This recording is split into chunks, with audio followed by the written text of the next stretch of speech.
ETF index mutual funds నేర్చుకుని stock మార్కెట్లో రాణించాలనుకుంటున్నారా? వెంటనే ఈ నెంబర్కి కాల్ చేయండి.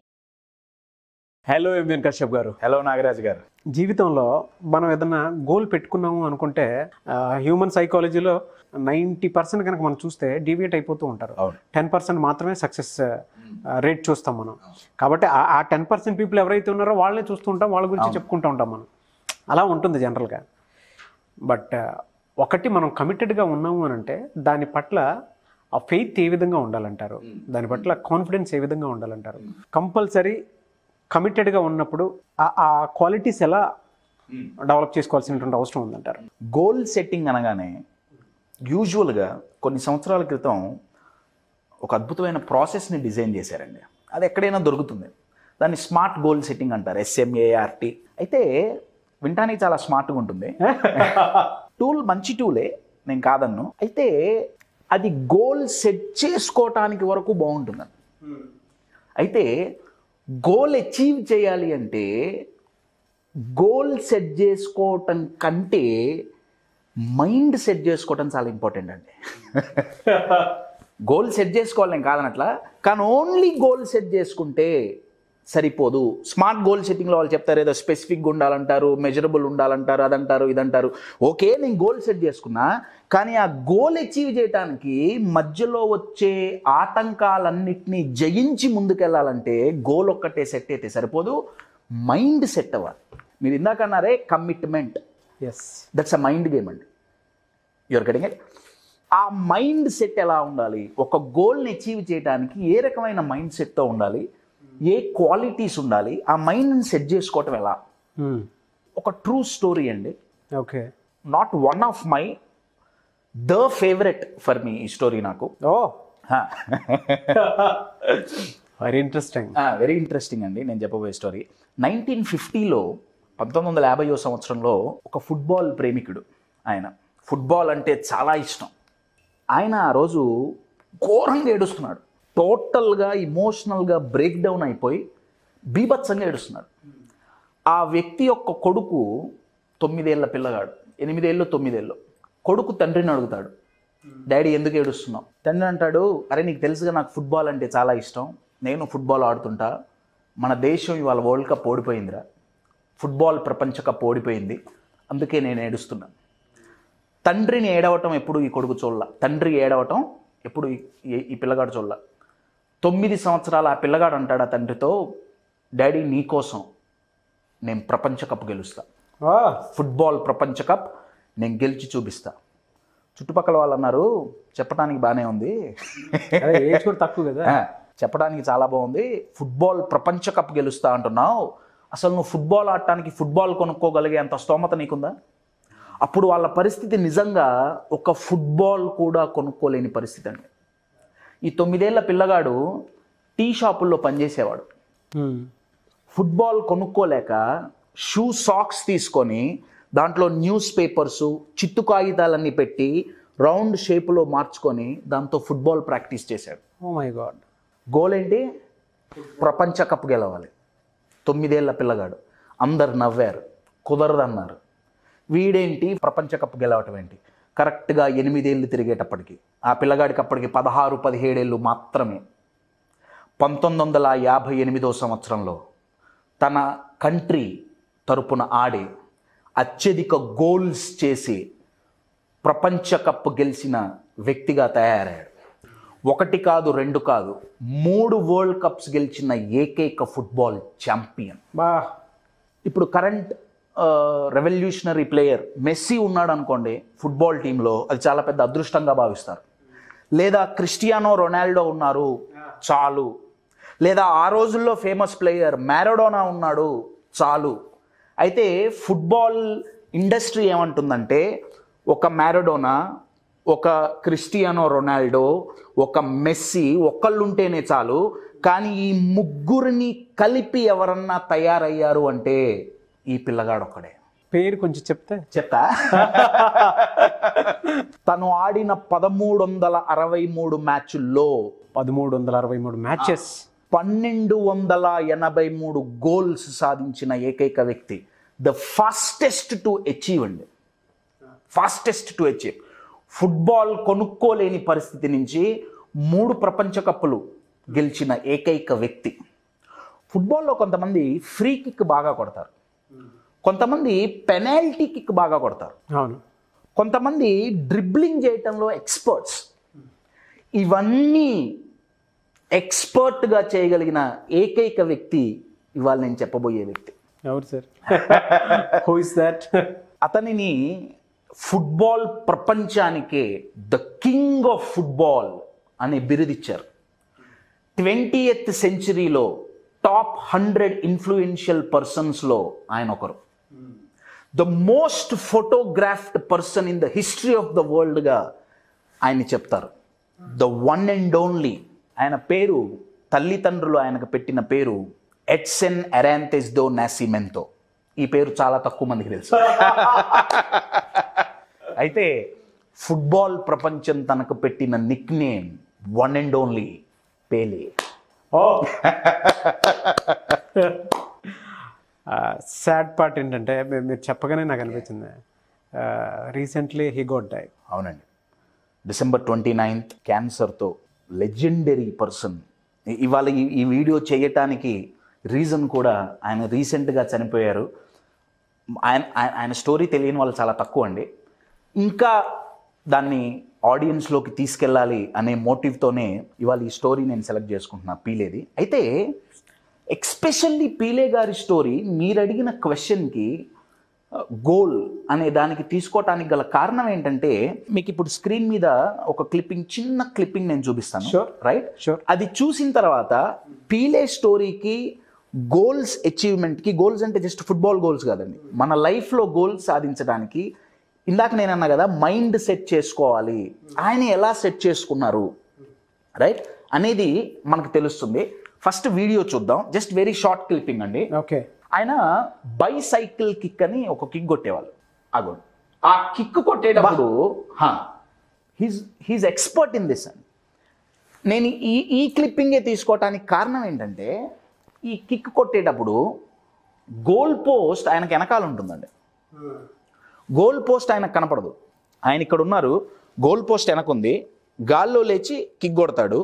గోల్ పోస్ట్ ఎక్కడుందో కనపడదు, గోల్ కీపర్ ఎక్కడున్నాడో కనపడడు. ఆయన అడిగారు, సార్ మీరు ఇలా కొడతారు కదా, బైసైకిల్ కిక్ కొడతారు కదా, మీకు గోల్ పోస్ట్ కనపడదు, గోల్ కీపర్ కనపడదు, మీరు ఎలా కొట్టగలుగుతారు? Fantastic question. మైండ్ సెట్ చేసుకోవటం అంటే ఎగ్జాంపుల్ చెప్తున్నా అండి. ఆయన అన్నారు ఫుట్బాల్లో 2 చాలా ఇంపార్టెంట్, ఒకటి ఫుట్బాల్ నో డౌట్, ఇంకొకటి గోల్ పోస్ట్. ఎందుకంటే ఫుట్బాల్ పోవాల్సింది అక్కడికే కదా. ఆయన ఏమన్నారంటే, మ్యాచ్ జరుగుతున్నంతసేపు గోల్ పోస్ట్ ఎక్కడికి కదలదు. అవును, గోల్ పోస్ట్ ఎక్కడికి కదలదు, ఫోకస్ దేని మీద ఉండాలి? ఫుట్బాల్ మీద ఉండాలి, గోల్ పోస్ట్ మీద కాదు. ఆయన ఏమన్నారంటే, నేను గ్రౌండ్లో ఏ కార్నర్లో నించున్నా గోల్ పోస్ట్ ఎక్కడుందో నా కళ్ళకు కనపడకపోయినా నా మైండ్ కనపడుతుంది. అదే అది ఎలా అంటే ఫోకస్ అండి. ఒక గోల్ రీచ్ అవ్వాలి అంటే ఆ గోల్ వైపు నుంచే మన ఫోకస్ డీవియేట్ అవ్వకుండా ఉండాలి. దాన్నే నేను మైండ్ని సెట్ చేసుకోవటం అంటే అర్థం ఏంటంటే, దాని మీదే ఫోకస్ ఉండటం. ఆయన్ని ఇంటర్వ్యూలో అడిగితే ఆయన ఏమన్నారంటే, మనం దేని మీద ఫోకస్ చేస్తున్నాం గోల్ అచీవ్ చేయడానికి? మన చేతిలో ఉన్నదాని మీద ఫోకస్ చేస్తున్నామా, మన చేతిలో లేని వాటి మీద ఫోకస్ చేస్తున్నామా? ఆయన అన్నారు, గోల్ పోస్ట్ ఎక్కడికి పోదు, గోల్ పోస్ట్ అక్కడే ఉంటుంది, నేను ఫోకస్ చేయాల్సింది బాల్ పైన. ఆయన ఒక మూవీలో యాక్ట్ చేశారండి, ఒక ఫుట్బాల్ పర్సన్గానే ఒక మూవీలో యాక్ట్ చేశారు. అయితే దాంట్లో కోచ్ కూర్చొని ఉంటాడు, కోచ్ కూర్చొని స్ట్రాటజీస్ చెప్తుంటాడు, ఇక్కడ వీళ్ళు ఉంటారు, ఇక్కడ వీళ్ళు ఉంటారు, ఇక్కడ వీళ్ళు ఉంటారు.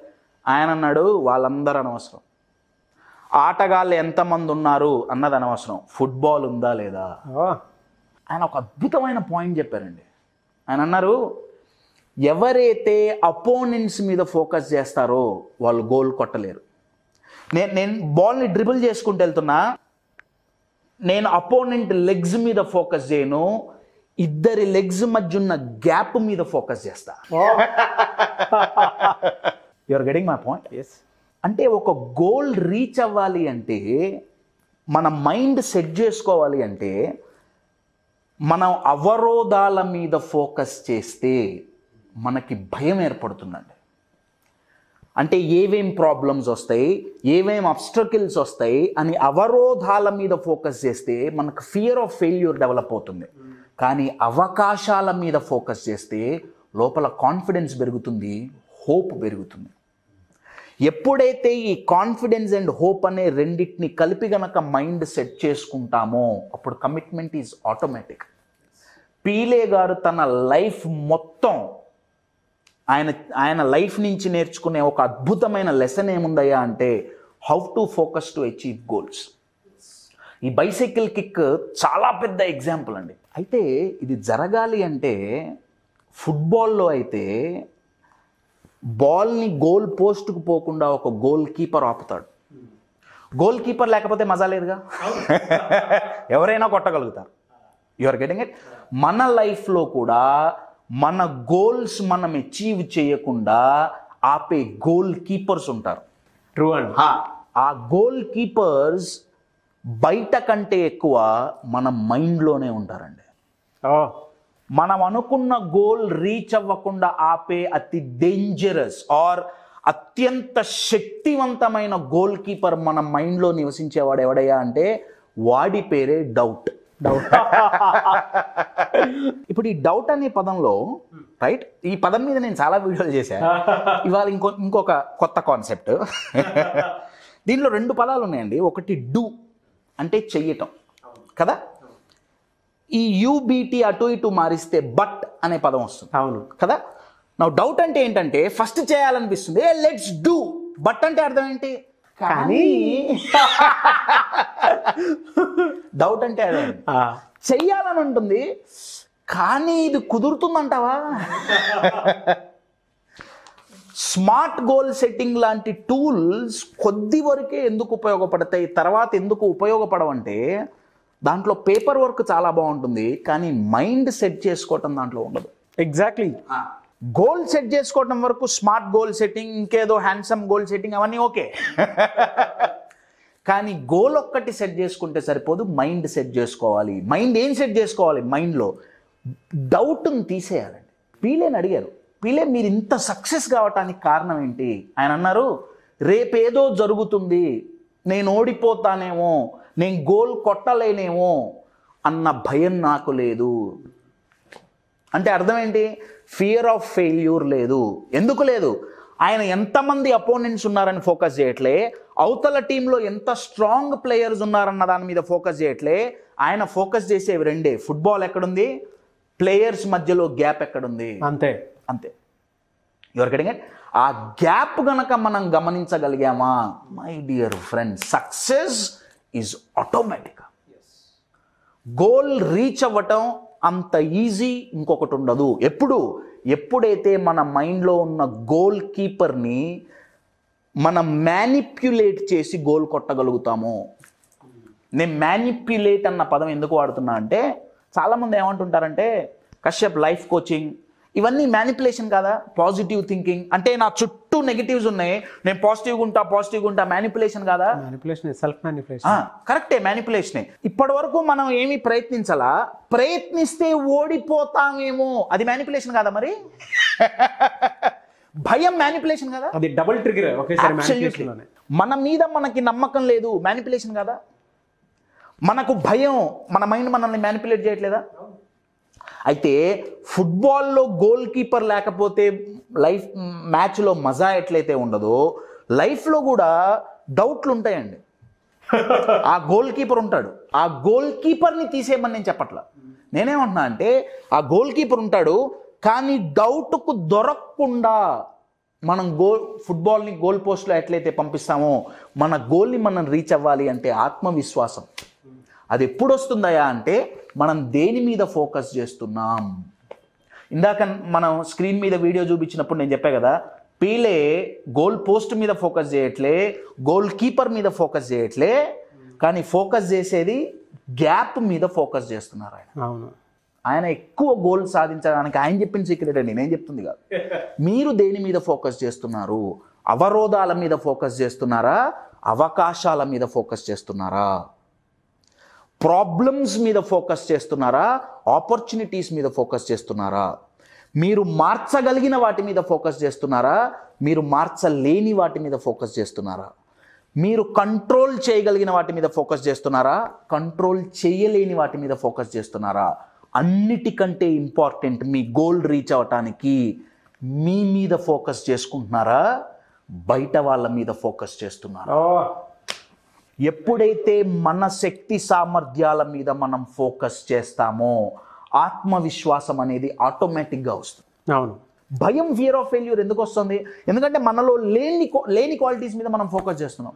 అయ్యో నేను ఇది చేయలేనేమో, నేను స్పీచ్, అయ్యో నాకు ఇంగ్లీష్ రాదేమో, ఎవరికి నాకున్న కమ్యూనికేషన్స్ నేను మర్చిపోతున్నా, అయ్యో నాకు తెలుగు రాదేమో, నాకు అరే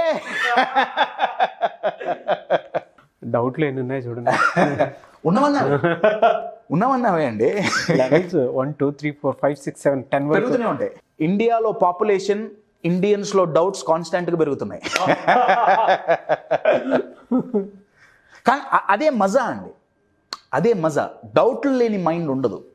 ట్విస్ట్ ఏంటంటే ఆ డౌట్ దొరకకుండా మనం గోల్ చేయగలగాలి. అలా చెయ్యాలి అంటే, మనం అనుకున్న గోల్స్ మనం రీచ్ అవ్వాలి అంటే focus very very very important అండి, చాలా ఇంపార్టెంట్. దాన్ని ఎక్కువ రోజులు హోల్డ్ చేయడం చాలా ఇంపార్టెంట్. మనం దేని మీద ఫోకస్ చేస్తే అది మనకు దొరుకుతుంది. నేను ఒక చిన్న యాక్టివిటీ చేద్దాం, మీరు ఉన్నారు కాబట్టి. ఓకే. నేను మీకు ఇప్పుడు ఈ రూమ్లో మీరు ఇక్కడే కూర్చొని చేయొచ్చు. నేను ఒక కలర్ చెప్తా, ఓకే? మీ జాబ్ ఏంటంటే రూమ్ చుట్టూ చూసి, రైట్, ఆ కలర్లో ఆబ్జెక్ట్స్ ఎన్ని ఉంటాయో మీ మైండ్లో కౌంట్ చేసుకొని మీరు నాకు చెప్తారు. Okay, maybe 5 seconds or 6 seconds, అంతకంటే టైం ఎక్కువ. Ready? The first colour is colour red. Come on, red ఎక్కడుందో వెతకండి. Red red red red red red red red red red red red red. Stop. ఎన్ని వచ్చినాయి? 2 వచ్చినాయి. రైట్. నా ఇప్పుడు కలర్ బ్లూ వెతకండి. Blue blue blue blue blue. Look for blue blue blue blue blue blue. 3 sir. 3 వచ్చినాయి. నా question ఏంటంటే, మీ room లో రెడ్ ఎతికేటప్పుడు బ్లూ ఉందా లేదా? ఉంది, డెఫినెట్ గా ఉంది. అయితే మీరు రెడ్ ఎతుకుతున్నప్పుడు బ్లూ కనిపించుంటే 2 జరగాలి. ఒకటి, బ్లూ బ్యాక్గ్రౌండ్ లో బ్లర్ అయ్యి ఓన్లీ రెడ్ హైలైట్ అయి ఉండాలి. లేదా రెడ్ ఎతుకుతుంటే బ్లూ వస్తే పక్కవా నేను రెడ్ ఎత్తుకుంటున్నా. సెకండ్ దే. నా రెడ్ అంతగా ఎతకటం అలవాటైపోయింది మైండ్కి. ఎమ్మటే బ్లూ అని మార్చాం. అప్పటి వరకు కనపడ్డ రెడ్ కనపడట్లా, బ్లూ కనపడటం మొదలుపెట్టింది.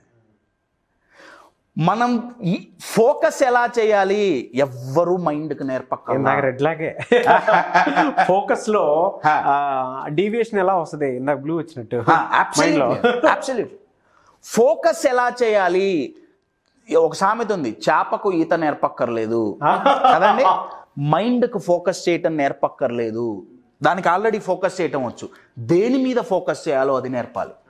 ఇక్కడ రెడ్ బ్లూ అని 2 కలర్లు వాడాం కదా, రెడ్ బ్లూ తీసేసి హ్యాపీనెస్ సాడ్నెస్ సబ్స్టిట్యూట్ చేయండి. నేను హ్యాపీగా ఉండాలనుకున్నా ఎతికితే హ్యాపీగా ఉండే సందర్భాలన్నీ దొరుకుతాయి, చాలా దొరుకుతాయి. ఎత్తుక్కొని నేను ఓన్లీ బ్లూ మీద ఫోకస్ చేస్తున్నా అంటే, నేను ఓన్లీ సాడ్గా ఉండే వాటికి నేను ఎత్తుక్కొని ఫోకస్ చేసి అయ్యో నా జీవితం అంతా ఇంత. నాలో ఉన్న స్ట్రెంగ్స్ నేను ఎత్తుక్కుంటే నాకు కనపడతాయి, వీక్నెస్లు బ్లర్ అవుతాయి. కానీ డౌట్ ఎప్పుడు వస్తుందంటే, స్ట్రెంగ్స్ని బ్లర్ చేసి వీక్నెస్లను ఎత్తుకుంటున్నాను. అవును. పీలే చేసిన అద్భుతమైన టెక్నిక్ అనే అంటాను. ఆయన ఏం చేసేవాళ్ళంటే, ఎన్ని వీక్నెస్లు ఉన్నా ఎన్నున్నా ఆయన మాత్రం ఓన్లీ స్ట్రెంగ్త్ మీదే ఫోకస్ చేసేవాళ్ళు. ఎంతో గ్రేట్ ప్లేయర్స్ ఉన్నారండి. నేను పీలే స్టోరీ తీసుకోవడానికి main reason, of course he's the king of the football. ఒక ఎగ్జాంపుల్ చెప్తానండి నేను. I think if I'm not wrong 1967. Okay. 1967లో నైజీరియాకి ఇంకొక దేశానికి యుద్ధం జరిగిందండి. దగ్గర 2 సంవత్సరాలు జరిగింది యుద్ధం. అయితే ఆ యుద్ధం జరుగుతున్న ప్రాంతంలో ఒక ఫ్రెండ్లీ మ్యాచ్ ఉందండి ఫుట్బాల్ది. ఓకే, వేరే కంట్రీస్కి మధ్య జరిగే మ్యాచ్. దాంట్లో పేలే ఆడుతున్నారు. పేలే ఫుట్బాల్ ఆడటానికి వచ్చాడని 2 సంవత్సరాలుగా కొట్టుకుంటున్న 2 దేశాలు దగ్గర 48 గంటలు 2 రోజులు యుద్ధాన్ని ఆపేశారండి. ట్రూ స్టోరీ అండి. అది కూడా ఇంటర్నేషనల్ మ్యాచ్ కాదండి, ఫ్రెండ్లీ మ్యాచ్. అది ఫ్రెండ్లీ మ్యాచ్ జరుగుతుంటే పేలే ఆడుతున్నాడని చెప్పి యుద్ధం ఆపేసి మ్యాచ్ జరిగేటట్టు చూసి దాన్ని టెలికాస్ట్ చేశారు. గ్రౌండ్లో ఆడియన్స్ చూడటానికి వస్తే ఎటువంటి ఇబ్బంది కలగకూడదని 2 రోజులు యుద్ధాన్ని ఆపేసినాయి. That happens only one and only with the king of football, Pele. Personal wise కూడా అండి. అబ్సల్యూట్లీ సార్ ఫుట్బాల్ కొనుక్కోలేని పేదరికం అండి. ఫుట్బాల్ కొనుక్కోలేని పేదరికం. చాలామంది ఏమంటుంటారంటే నా దగ్గర డబ్బు లేదు, నా దగ్గర ఆస్తి లేదు, నా దగ్గర క్వాలిఫికేషన్ లేదు. పీలే ఛాంపియన్గా ఎదగటానికి ఆయన దగ్గర ఫుట్బాల్ కూడా లేదు. అబ్బా, అది ఆయన పరిస్థితి. కానీ ఆయన్ని ఛాంపియన్ చేసింది తన mind set. Absolutely the greatest asset is our mind set అండి. దాన్ని ఎలా మనం చూసుకుంటున్నాం, దేని మీద ఫోకస్ చేస్తున్నాం అనేది చాలా చాలా important. Really great and I wish you all the best. Thank you so much Ambian Kashyap గారు. Thank you.